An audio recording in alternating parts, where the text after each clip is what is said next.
Nuestra mesa tiene el motivo esto que va a suceder en unos meses. Es una oportunidad bastante rara para poder presenciar el eclipse solar de una forma tan espectacular. No es un eclipse parcial, pero va a ser y total y anular. Y la cosa es que de veras va a oscurecer el cielo.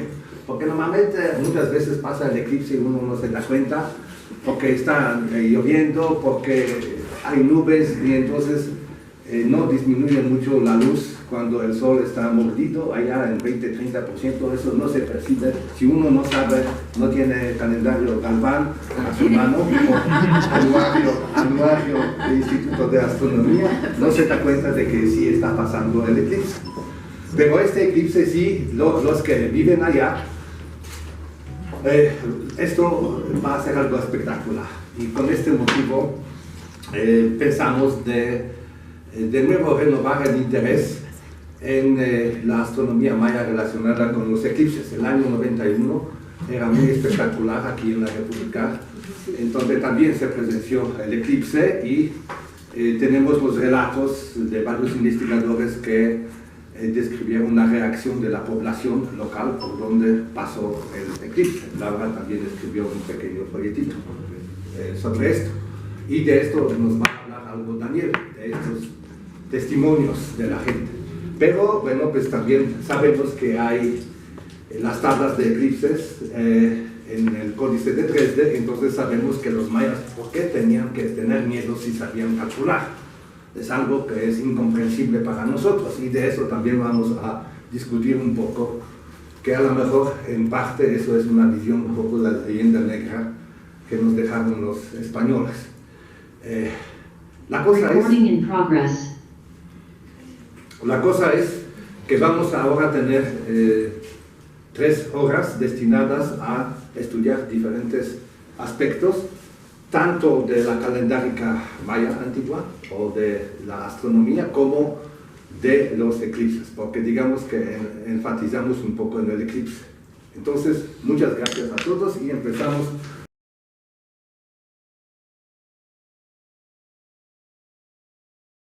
De Atenas van a presentar la ponencia comparación de la tabla de eclipses maya y el ciclo de Saros griego. Raúl es físico, también astrofísico, por mucho tiempo trabajó como astrofísico en la Universidad Autónoma de Sonora, ahora ya está gozando de tiempo libre, está jubilado, pero está interesado en temas de astronomía y colabora con un gran proyecto de reconstruir, de presentar un modelo de mecanismo de Antikythera aquí en México, de hacer jugar este modelo, y por eso colabora con Xenofón Musas, que es uno de los investigadores que más trabaja con este mecanismo de Antikythera. Les hago acordar que hace 120, 130 años este mecanismo de Antikythera fue encontrado en contexto submarino cerca de la isla de Antikythera, y es un dispositivo que todavía no logramos descifrar totalmente. Es un sistema de ruedas engranadas, es un engranaje de diferentes diámetros, de diferentes dentaturas de estas ruedas, que es un dispositivo, es una especie de computadora de la época del helenismo tardío, que entre otras cosas también presenta el ciclo de Saros. O sea, el dueño de este mecanismo, pues es un saber astronómico muy codificado y de mucho prestigio, porque siendo dueño de un mecanismo así, uno puede predecir todo lo visible en el cosmos. Entonces, es algo que prácticamente no tiene paralelo en la cultura del helenismo tardío y de la época clásica en la cuenca del Mediterráneo. Por favor, Raúl, toma la palabra. Gracias, buenas tardes a todos, o buenos días, no sé, sí, buenos días. Yo quisiera decir precisamente que vamos a trabajar sobre este aspecto de las tablas de eclipses maya y ciclo de Saros griego, porque de ahí surge precisamente nuestra intención de trabajar esto. Como decía el profesor Ivaniševski, nosotros somos de 3 lugares específicos, que son la Universidad de Sonora, en donde participa Julio Saucedo, Raúl Pérez Enrique, su servidor, y de Relojes Olvera tercera generación están Alfredo Carmona y Jesús Clemente Olvera Trejo. Y por parte de la Universidad Capodistriana de Atenas participa el profesor Genofón Musas, y todos ellos coordinados por el responsable del proyecto, que es el maestro Ezequiel Rodríguez Jauregui. Este proyecto afortunadamente tuvo el apoyo del gobierno del estado de Sonora, que nos permitió hacer la inversión para construir un proyecto que se llama el Mecanismo de Anticítera Monumental para Hermosillo, que es como ven ustedes aquí, es un mecanismo que va a ser monumental en términos de magnitud de su tamaño y de su forma, porque este mecanismo va a ser 10-1 con respecto al original. En él vamos a trabajar, y precisamente porque de ahí nosotros llegamos a 2 perspectivas. ¿Cuáles son estas 2 perspectivas? ¿Por qué razón? Dijimos, vamos a hacer un mecanismo de anticítera monumental que, como ya decía el maestro Ivaniševski, tiene muchas ventajas y presenta cuestiones de la luna, del sol, de los planetas incluso, y particularmente tiene 2 espirales en su parte posterior, 2 espirales que representan el trabajo del seguimiento del ciclo metónico y el seguimiento del ciclo de Saros, que son relativos a los eclipses. Entonces, nosotros, con la intención de propagar esta idea, dijimos, bueno, en la museografía tenemos que incluir algo que corresponda a nuestro país, algo que acompañe y lleve también a pensar en que la cultura mesoamericana tuvieron conocimiento del movimiento de los planetas y tuvieron conocimiento de la luna y del sol, como para poder elaborar la tabla de eclipses maya. Es así como llegamos a esta conclusión, y es por ello que vamos a trabajar en este mecanismo de anticítera, que, como les decía yo, incluye en la espiral inferior aquí que el ciclo de Saros, y 3 veces el ciclo de Saros es el Exelitmos, y nos va a permitir precisamente este estudio. Aquí está la vista de qué tamaño va a ser el mecanismo, para que se den ustedes cuenta. El mecanismo se está trabajando en la construcción en Zacatlán, Puebla, en la empresa que les decía yo de Relojes Olvera tercera generación, y la podemos ver aquí en la escala. Este es el mecanismo 1:1 respecto del original, que es más o menos de estas dimensiones, como lo pueden ver aquí, y este va a ser el monumental. Una parte importante de este mecanismo tiene que ver con los anillos de los planetas, que es una propuesta de investigación de los más recientes hallazgos que se tienen de este mecanismo de anticítera. Va a quedar en una carátula en donde va a dar el seguimiento no solamente del Sol, la Luna, sino también el seguimiento de los planetas visibles en la época, que sería Mercurio y Venus, Marte, Júpiter y Saturno. Para cada uno de ellos tiene su tren de engranes especial y lleva precisamente la Luna. La Luna en particular lleva la presentación de las fases de la Luna mediante esta esferita de 2 colores que va girando sobre su eje, y esto lo permite gracias al movimiento de los planetas respecto de esta situación aquí con los con este tren de engranes que están aquí específicos. Pero vayamos directamente a las espirales de Metón y de Saros.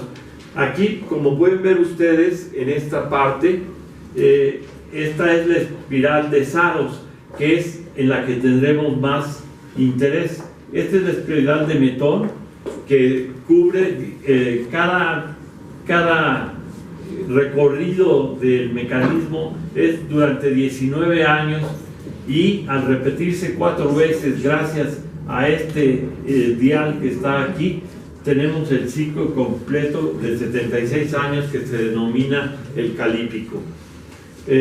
Por su parte del ciclo de Saros,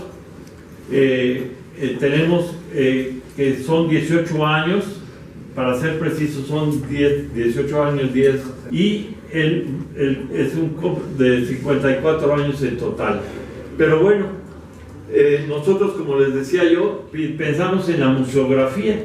¿Qué queremos? Tener este vestigio y el resultado, que es el mecanismo de Anticita. Este es uno de los vestigios principales del mecanismo. ¿Qué queremos? Es acompañarlo. ¿Qué vestigios antiguos de estas tierras podemos nosotros incluir en este proceso? Pues el Códice Dresden, precisamente. Entonces, lo que vamos a trabajar aquí es el Códice Dresden.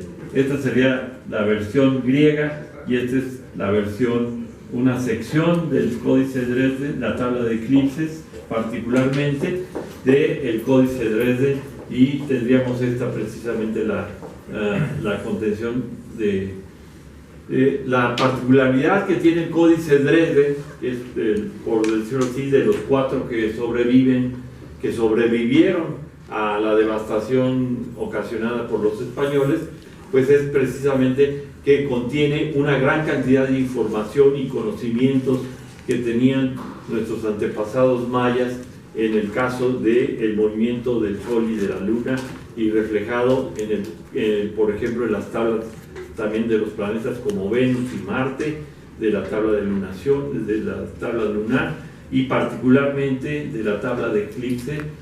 Esta tabla de eclipses, bueno, los códices, déjenme decirles que los códices que se mantienen todavía de estos residuos que quedaron de la destrucción que causaron los españoles son el Códice Madrid, el Códice París y el Códice Dresde, y en particular también el Códice Maya, que antes se denominaba Grolier.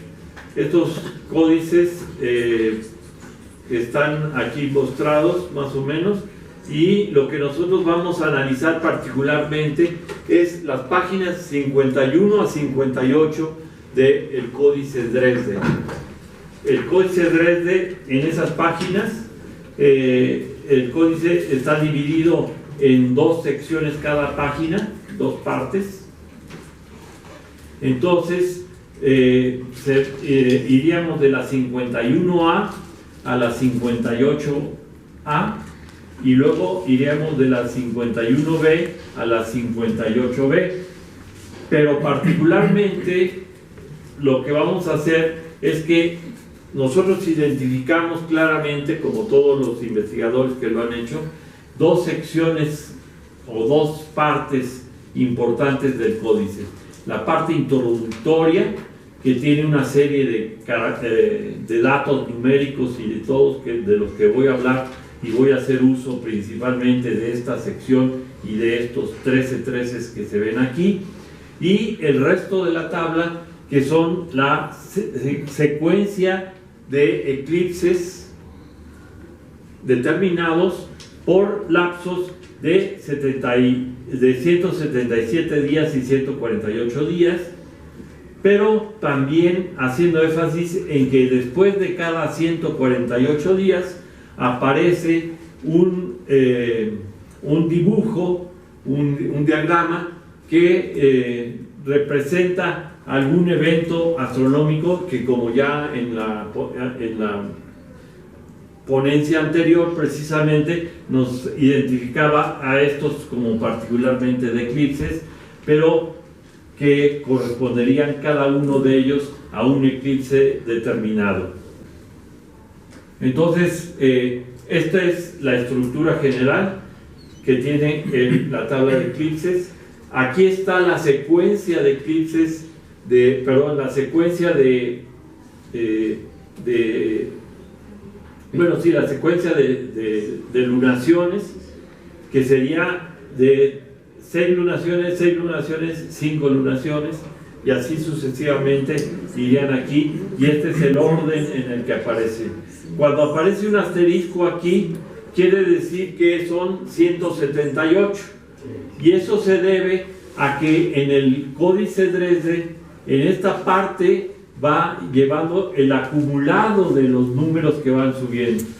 Se va sumando cada número aquí se suma a este y se sube acá la suma. Entonces, en algunas ocasiones, aunque aparece un 177, en realidad en la suma, en el acumulado, viene un 178. Eso lo hago para clarificar por qué razón nosotros usamos no esta serie tal cual aparece en el Códice de Dresde, sino ya corregida con los acumulados. Esta es la parte importante. Entonces, ¿qué fue lo que hicimos? Voy a explicarles a ustedes. Tomamos un periodo de tiempo, no me fijé en un periodo de tiempo determinado, sino nos fijamos en una fecha, por decir 754 después de Cristo. A partir de ahí, utilizando el programa Stellarium, hicimos una secuencia de todos los eclipses que ocurrieron en ese periodo a lo largo de una cantidad de años que podían ser hasta 200 más o 300, aunque ya sabemos que la tabla de eclipses solamente cubre 69 eclipses. Entonces, hicimos en la secuencia, y aquí en la línea 1 viene la secuencia de eclipses de acuerdo con 148 es una O, un asterisco o un más, son 177 y 178. Entonces, esta es la secuencia de eclipses que ocurrieron de acuerdo con la observación por parte de un programa como por ejemplo Stellarium o el código de Spanish de la NASA, etc. Son eclipses ocurridos efectivamente. Por otro lado, además, una aclaración que tengo que hacer es que todos ellos ocurren en este caso con 178 o 177 días o 148. Hay eclipses que ocurren cada 30 días o cada 29 o 31 días, de repente son 30 días. Esos los suprimimos porque en el Códice de Dresde no aparece ese intervalo. Entonces nos quedamos con la pura secuencia de los eclipses, y aquí colocamos precisamente la secuencia, los que están en color, es la secuencia de eclipses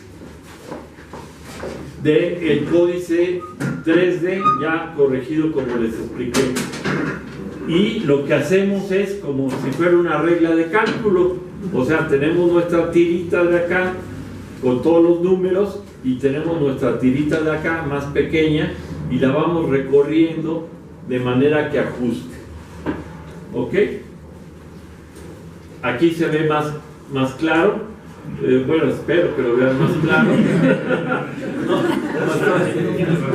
No está, pero bueno, aquí están las líneas, y como están corridas, después de hacer el ajuste, comparamos con las coincidencias en días entre el Códice de Dresde y los ocurridos realmente y variaron en una cierta cantidad.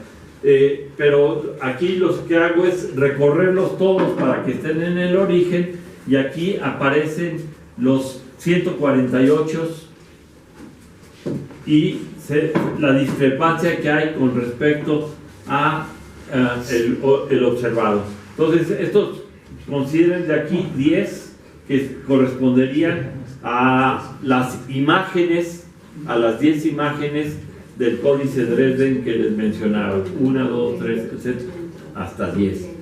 Y aquí tengo un índice, acá está más, tengo un índice que corresponde precisamente a qué tan ajustado está con respecto a uno del otro. Y el más ajustado es este, que es el 6, que corresponde precisamente al eclipse 71. Entonces, tomando la fecha del eclipse 71 de mi listado, de mi listado de ajustes, tengo 2.007.555, es el día juliano, que corresponde al 23 de mayo de 784. Entonces, aquí en esta tabla, como pueden ver ustedes, está numerados los eclipses hasta el 69. Aquí viene el acumulado, cuál es el número de días.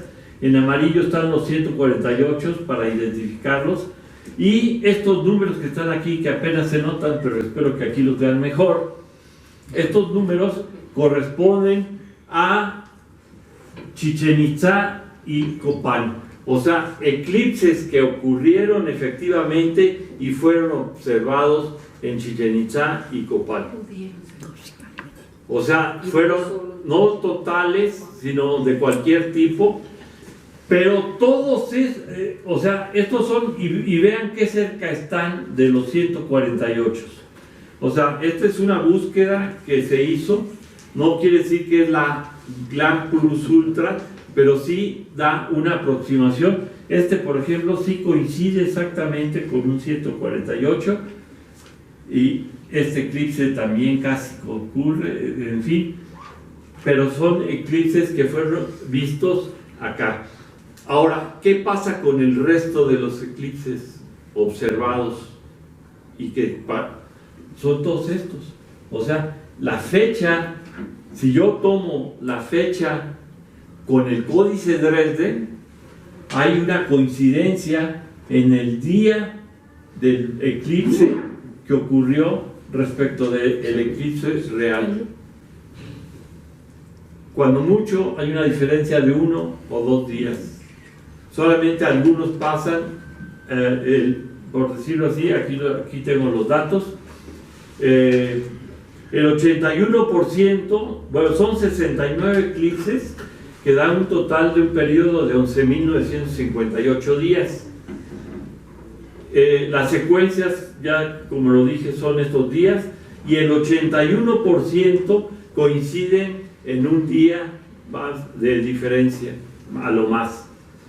Y de mayores de 4 días son el 11% del total, y como ya dije, los eclipses de 30 días fueron eliminados de la tabla para no introducir anomalías, porque son eclipses que ocurren cuando la luna y el sol están en una situación de máxima separación en cuanto a la luna respecto de la eclíptica, y eso produce esta diferencia que ocurre en latitudes muy altas de la Tierra.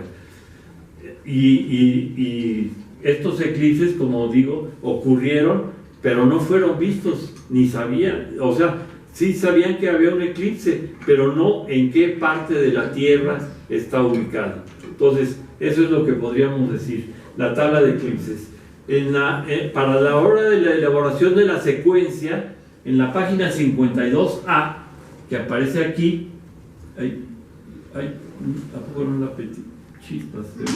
no está completa, esta es la tabla 52A, que ya les platicaba yo, que es esta tabla, que aparecen 3 columnas con números rojos y negros en notación maya intercalados, y una columna, la D, de 13 treces. Fue con esas ideas de esta cuestión que nosotros que hicimos la comparación. Aquí están los números rojos y negros intercalados, y con la ayuda de los 13 treces pudimos encontrar la secuencia del códice y una manera de cómo se puede reproducir la secuencia de los 69 eclipses. En el caso del código de Saros, están aquí, son un total de 27 eclipses de sol. Bueno, al principio debí haber dicho, son eclipses de sol los que estoy considerando nada más. Son 27 eclipses de sol y está dividido en 3 partes para que se repitan. Entonces es el ciclo de Saros,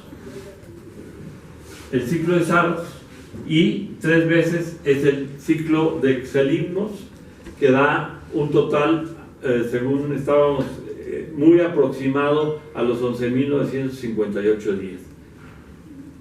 En el mecanismo de Anticítera, esta parte de los eclipses están marcados si son de luna o de sol.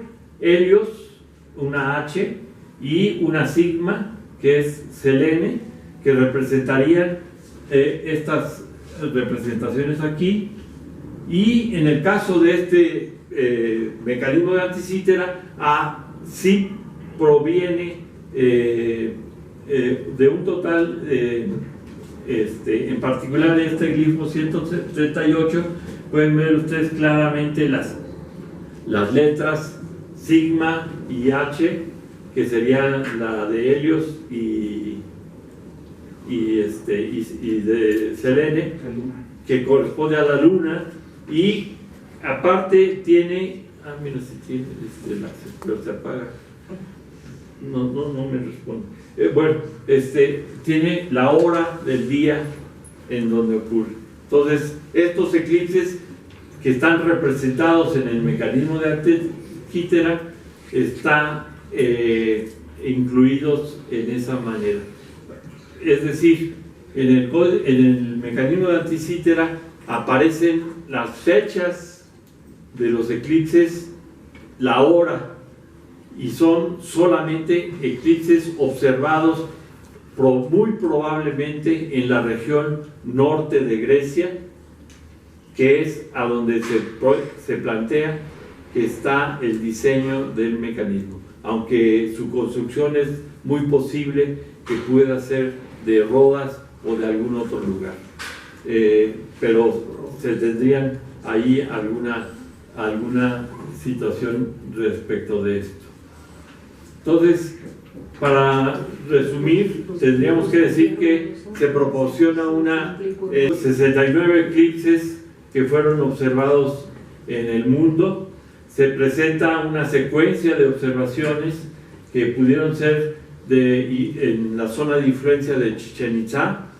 Se presenta que es un periodo de 32.767 años y que en la parte introductoria de la tabla, en la página 52A, se muestran números mayas intercalados que podrían haber sido utilizados para la elaboración de la secuencia, junto con los 13 treces de la tabla correspondiente.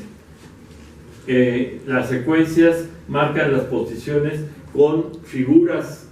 Cuando hay una figura ilustrativa, cuando es la lunación, 5 lunaciones, que son 148 días.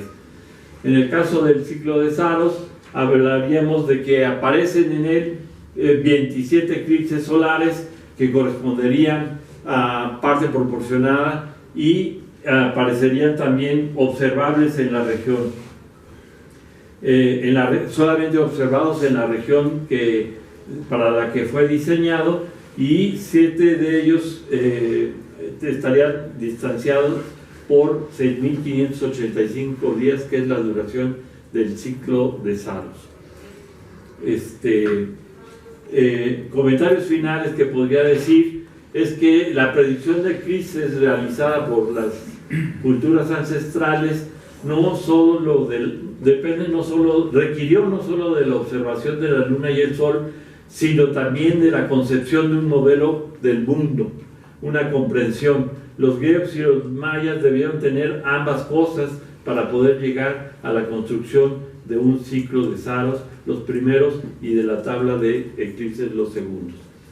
Estos modelos, en los modelos de hoy, que nosotros los podemos visualizar, nuestros modelos, como dice Ivanishevsky, ya saben de leyes de Kepler, ya vino Newton, Galileo, etcétera, y podemos predecir dónde será su trayectoria, todo lo que será visible, y en los próximos meses, en los próximos 10 meses más o menos, de aquí a 10 meses, tendremos un eclipse anular el 14 de octubre y otro total el 8 de abril.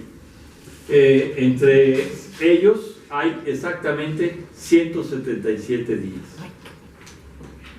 pero corresponde a serie 134 y 44, o sea, el 44 de 71 y el otro a la 139. Y serán vistos en México, pero no en la misma región. O sea, uno sí va a ser visto en la región que podríamos decir de Chichén Itzá, y que se acoplaría a esto y el otro. Muchas gracias.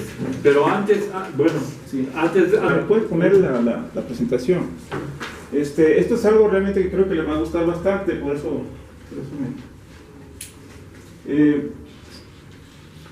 bueno, primero, mientras les digo la diferencia entre Saros, y el Saros está basado, pues obviamente, en cosas que tienen que ver con el movimiento, digamos, 4 movimientos de 4 periodos que están correlacionados, ¿verdad? Y son familias de Saros. O sea, por ejemplo, ustedes ven un eclipse 18 años, 11 días y 8 horas después van a ver otro eclipse, pero no necesariamente lo van a ver ustedes, sino se va a ver 120 grados después debido a las 8 horas. Pero el Excelimus tiene 3 veces esa cosa, que realmente le quita la tercera parte del día, que son las 8 horas, nos lleva a 24, y eso hace que el próximo eclipse después de un Excelimus cae en la misma longitud geográfica, ¿no? Y eso es la forma. Bueno, ¿puedes poner para estar la primera vez? Ok, bueno, quiero decirles que el códice de Dresde cubre un periodo de 11.900 días, y quiero que ustedes mismos, si quieren, hagan el ejercicio que les voy a mostrar ahorita, ¿verdad? Bueno, por cierto, este número es conmensurable con el 260, ¿verdad? Ese número, que es el número total de días. Entonces, ok. Fíjense, el último eclipse total del Sol que se vio en México fue el famoso que es de 11 de julio del 91, ¿verdad? Que seguramente algunos de ustedes lo vieron. El próximo va a ocurrir el 8 de abril del año próximo. Si ustedes cuentan el número de días, les va a dar exactamente 11.960 días, ¿ok? Y aquí está, esto es una aplicación que le permite a ustedes contar los días entre 2 fechas, ¿verdad? Y bueno, hay toda una serie de cosas muy interesantes. Por cierto, estos 11.960 días corresponden a 32 años, .745 días normales, digamos, ¿verdad? Y por cierto, también corresponde a 405 lunaciones, lo que es este número. Lo que quiero decirles es que este número es realmente muy importante, ¿verdad?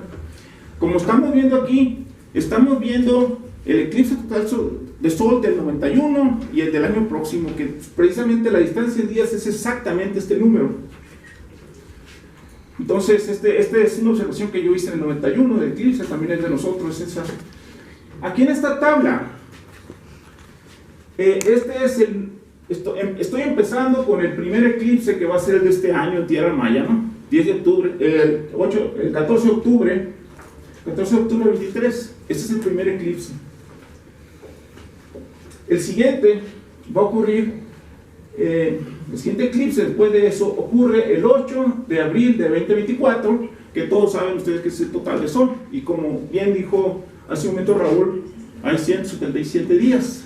¿Okay? Bueno, aquí está una lista, estas fechas, ya olvídense del Dresden, son los eclipses reales, ¿okay? Bien conocidos, y aquí lo que hice fue precisamente ver cuántos días duraba entre un eclipse y otro, y estos son los resultados.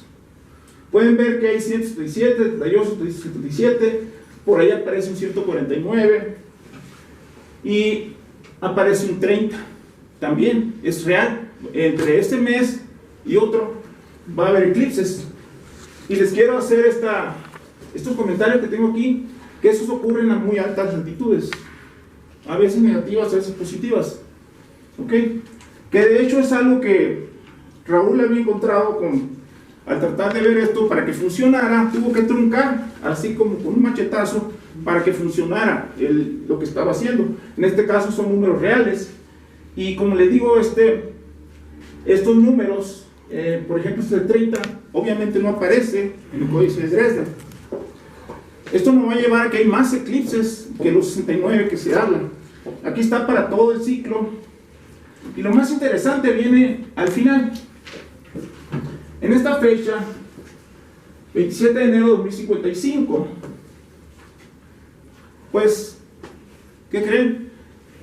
La distancia entre el 14 de octubre de el 12 de julio de 2056, el número de días que hay es el mismo número que les dije hace rato, 11.260 días, ¿verdad?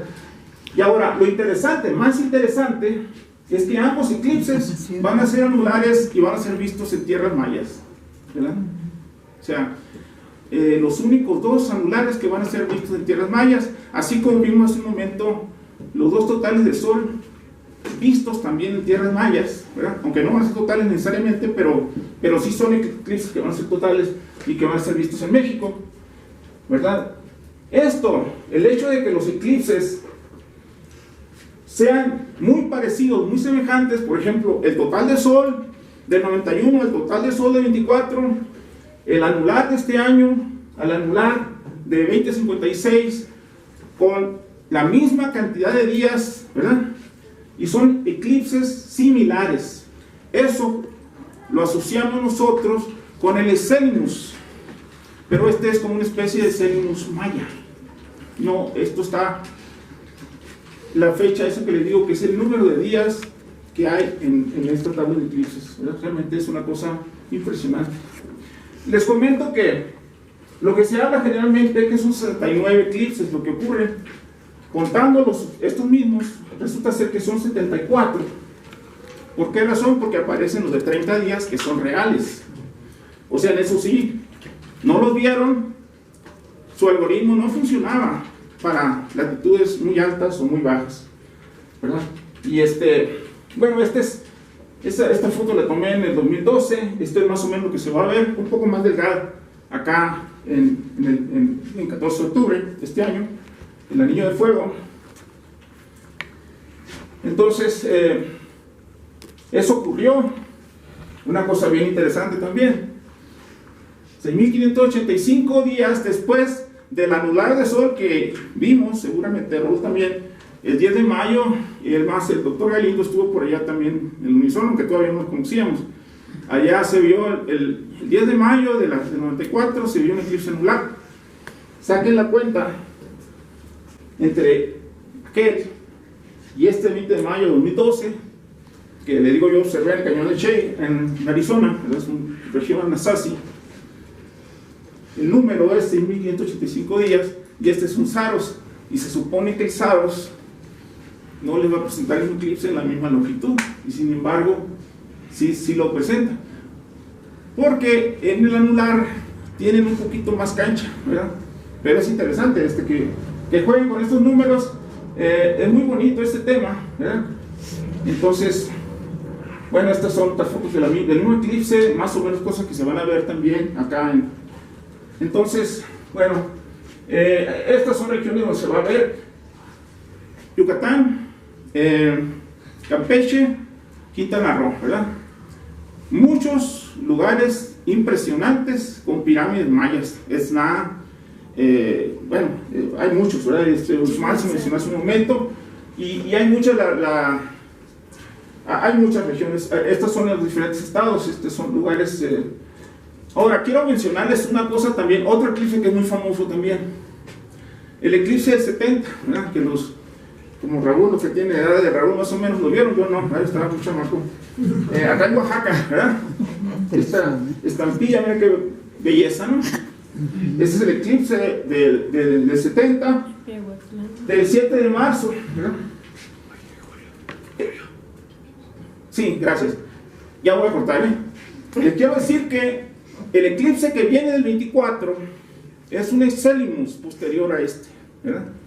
Multipliquen ustedes 18 años, 11 días, 8 horas por 3, les va a dar lo que es un excelimus, y es lo que lo lleva a lo que va a ser el 24. Por cierto, ya es del 2000, es del 24, 23, ¿no? Esta es la región que en zona maya, ¿verdad? Y aquí está lo que es el Saros en los diferentes movimientos. Ya no les voy a decir gran cosa, pero sí, como dijo aquí el doctor hace un momento, esto ya es en base a lo que los astrónomos hacemos, ya con los conocimientos de órbitas y todo eso, ¿no? Bueno, pues ahí le dejo el de 70, y este es el de 24. Vean ustedes qué tan parecidos son en longitud, ¿verdad? Si fuera un Saros estaría 120 grados al oeste, el siguiente, pero después de 3 Saros, el excelimus nos lleva a esto, ¿no? Bueno, muchas gracias.